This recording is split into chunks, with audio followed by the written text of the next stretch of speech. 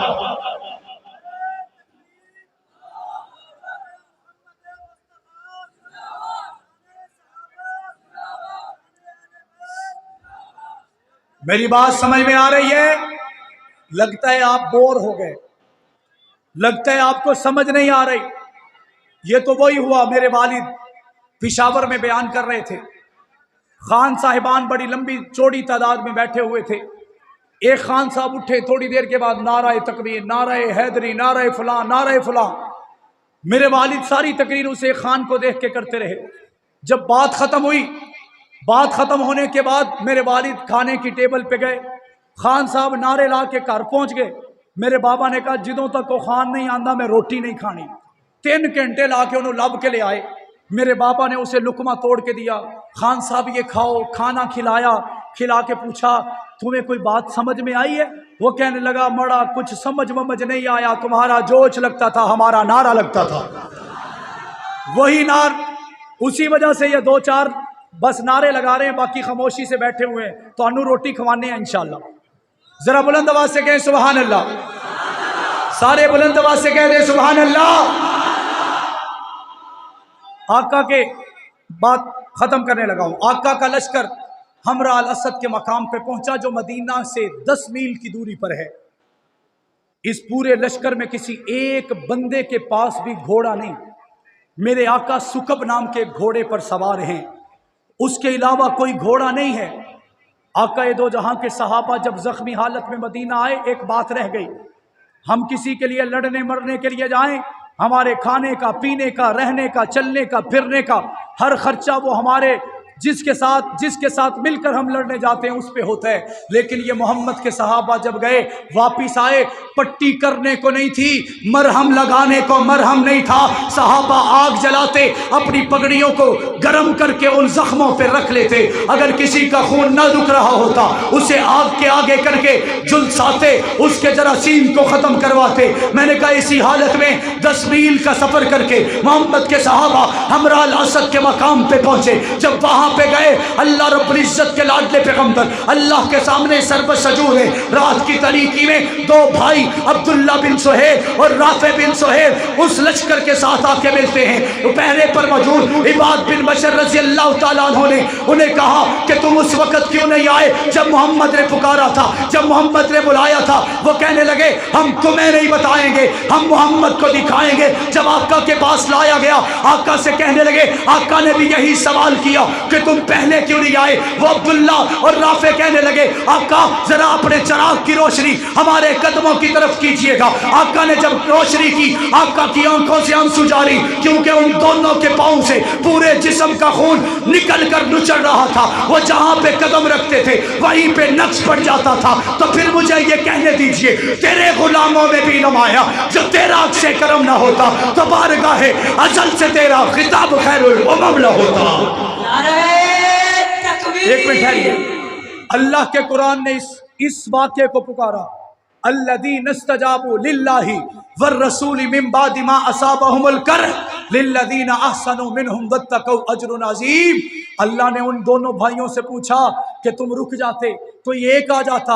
وہ کہنے لگے آقا ہم واپس جب گھر سے نکلنے لگے ہم دونوں لڑ کے آئے ہیں۔ آقا نے پوچھا لڑائی کس بات کی؟ کہنے لگے عبداللہ کہتا تھا میں محمد کا عاشق ہوں، رافع کہتا تھا میں محمد کا عاشق ہوں، عبداللہ کہتا تھا میں محمد کے لیے جان دے جاؤں گا، رافع کہتا تھا تم اتنے عاشق ہو تو میں تمہارے سے بڑا محمد کا عاشق بن کے آیا ہوں، مجھ سے تلوار نہیں چلے گی، مجھ سے زرہ نہیں بندھے گی، لیکن جو تلوار محمد کی طرف آئے گی میں اپنے بازو کو آگے کر دوں گا۔ اگر کوئی نیزہ میرے محمد کے سینے کی طرف آئے گا میں اپنے سینے کو حاصل کر کے اپنے آپ کو قربان کر جاؤں گا اور محمد کی عزت و عظمت کو دنیا میں بچا جاؤں گا۔ میں نے کہا پھر فیصلہ ہو گیا، بات ختم ہو گئی۔ ایک جماعت وہاں ہے، ایک جماعت یہاں ہے۔ ابھی بھی نہیں بولیں گے تو پھر آپ کبھی نہیں بولیں گے۔ میں نے کہا ایک جماعت وہاں ہے، ایک جماعت یہاں ہے، ماریں وہاں بھی ہیں، ماریں یہاں بھی ہیں، ظلم وہاں بھی ہے، ظلم یہاں بھی ہے، بربریت وہاں بھی ہے، بربریت یہاں بھی ہے، جیلیں وہاں بھی ہیں، جیلیں یہاں بھی ہیں، ہتھکڑیاں وہاں بھی ہیں، ہتھکڑیاں یہاں بھی ہیں، بیڑیاں وہاں بھی ہیں، بیڑیاں یہاں بھی ہیں، حکومت کدے وہاں بھی ہیں، حکومت کدے یہاں بھی ہیں، پھانسی کے بندے وہاں بھی ہیں، پھانسی کے بندے یہاں بھی ہیں، وہاں بھی خوش ہو کے دیوانے لٹک رہے ہیں، یہاں بھی دیوانے خوش ہو کے لٹکتے ہوئے عظمت صحابہ کا نعرہ بھی بلند کر رہے ہیں، حق نواز جنگوی کا نعرہ بھی بلند کر رہے ہیں یا نہیں کر رہے؟ میاں والی کی جیل ہے، حق نواز جنگوی کو 48 گھنٹے ہو گئے الٹا لٹکے ہوئے، 48 گھنٹے۔ جیلر نے کیا مولوی نو لاؤ ایدی عقل ہن ٹھکانے آئی ہوئے گی تے جدو لاؤ نا مینوں سد لینا، میں بھی ویکھنا چاہنا ہے کہ بے ہوش ہے کہ روندا پہ ہے۔ رب کعبہ کی قسم جن کے دلوں میں صحابہ زندہ ہوں ان کا ایمان تازہ رہا کرتا ہے۔ حق نواز کو اتارا گیا، جیلر کے قدموں کے نیچے سے زمین نکل گئی، کیونکہ 48 گھنٹے کے بعد بھی جنگوی مسکرا رہا تھا، جنگوی مسکرا رہا تھا۔ میں نے کہا کون سا ظلم ہے جو وہاں ہوا ہو یہاں نہ ہوا ہو؟ یہاں بھی انگلیاں کاٹی گئی، یہاں بھی تلواریں چلائی گئی، وہاں تلواریں چلی، یہاں یہاں گولیاں چلی، وہاں پر پتھر برسائے گئے، یہاں پہ بم برسائے گئے۔ وہ نبی کے عاشق ٹھہرے، یہ صحابہ کے عاشق ٹھہرے، وہ نبی پہ قربان ہوئے، یہ صحابہ پہ قربان ہو رہے ہیں اور یہ اعلان کر رہے ہیں 10,000 لاشیں دینے کے بعد بھی اگر دل میں کچھ ہے عظمت صحابہ ہے، اگر دل میں کچھ ہے عظمت اہل بیت ہے۔